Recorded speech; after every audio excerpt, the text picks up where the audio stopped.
Hello guys, welcome to a new creative art journaling video. In this one, we're going to be working on a new junk journal that I'm making for Junk Journal July, a challenge by Meg Journals, and the Witchy Journal Challenge by La Green Witch. They're both on Instagram. I'll have them linked below so that you can check out the challenges if you're interested in participating.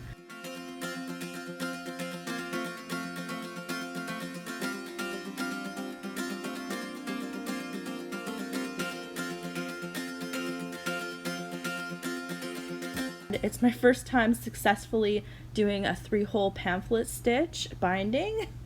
I've tried to before, but I never actually followed a tutorial, and so now I'm pretty sure I got it right.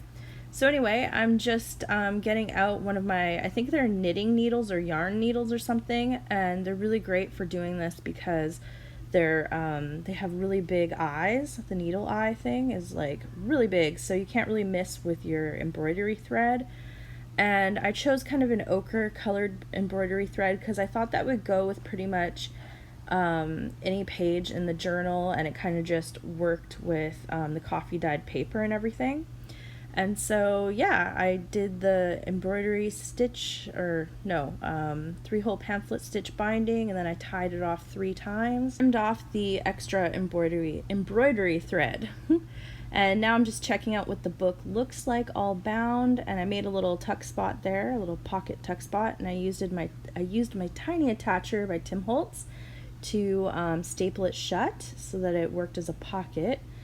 And I had my book upside down, so I turned it around, and then I marked the front so that I wouldn't make a mistake there. And then those are the 2 prompt lists that I mentioned before, and you can print them off yourself if you snatch them up from the artist's journal page, Instagram pages. You can download them for yourself, and yeah, so I just pasted them in there. Then I got out one of my Vogue magazines because I don't do a whole lot of collage with photos from magazines, so I decided I wanted to do more of that in this journal. And so I just picked out some things that really stuck out to me, like those flowers, which kind of represent summer, and those 2 girls that you saw before kind of look witchy. And then I really loved the hand on the girl with the purse, and so I definitely wanted to use that. And then an idea kind of came into my head. What if the hand, which already looks kind of witchy with the nails and the jewelry, what if the hand was kind of holding the flowers, so then it kind of represented summer with the flowers, and the hand was witchy, and it worked as a witchy summer journal kind of picture.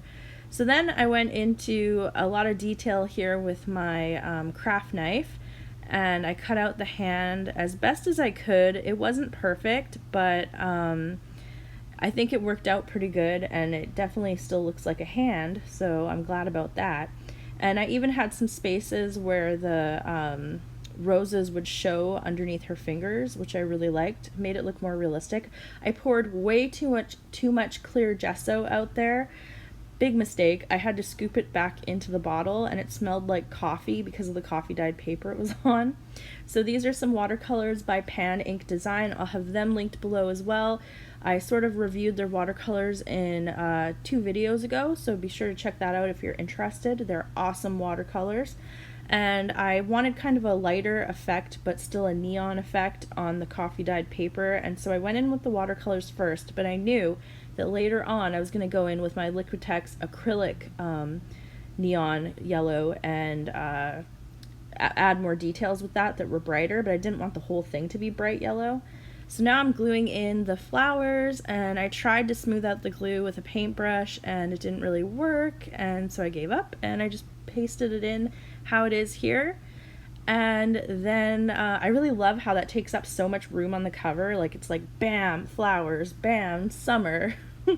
And yeah, so then I glued on the hand. I tried to place the glue carefully so it wouldn't come out from the edges of the paper. So yeah, so it wouldn't make a mess. And then I wanted the hand to pop out more, so I used my white Uniball Signo gel pen to draw around the hand in white, and it really made it pop, and I just love that effect. I'd really like to get some white Posca paint markers because I hear really good things about those, and I think it would probably work better than the white gel pen.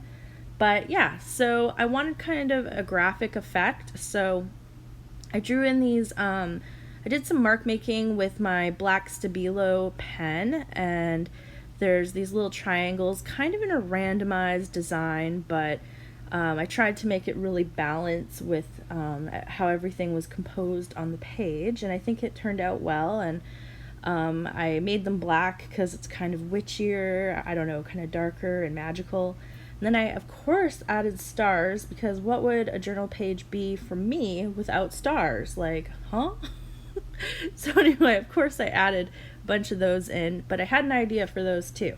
I wanted to add in these gold metallic sequins, star sequins, that I got off of Amazon, and I just added those in. I'm not sure how long they're going to stay on the cover. I did use a tacky glue, which helps the situation, but I don't know how long they're going to stay on. And I mean, I have so many of them, so if they fall off, I can always replace them, I guess. But yeah, who knows how long they'll actually stay on.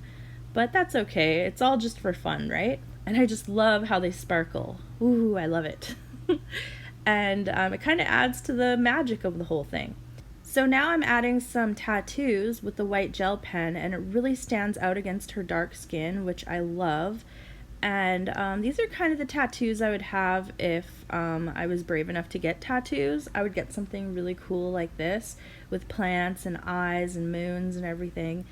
But maybe one day if I'm brave enough. But also, I don't know, the idea of permanence with tattoos kind of freaks me out too, because it's sort of on your skin forever unless you get, like, is it laser treatment? I don't really know, but it's an idea for the future. So now I'm adding that neon Liquitex paint that I talked about before, and I really love the graphic kind of punch that it gives it, and it also gives the cover a more abstract art kind of feel, and I'm really into abstract art, especially abstract expressionism. Absolutely love it. And so that's kind of the style I went for. And then I wanted to give the journal a title, and I wrote out witchy wrong the first time. And so I'm just cutting it out, and the reason why I did it in black and white is because it matches the little, I made labels of the prompt list, prompts on the prompt list, and so I made that so that it matches them basically. And yeah, then I added a little moon here, and I think we're coming to the end of the journaling. Yeah.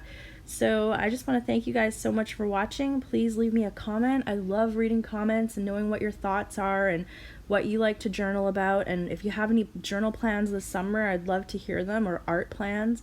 And yeah, like and subscribe for more videos. I'll see you in the next one. Peace.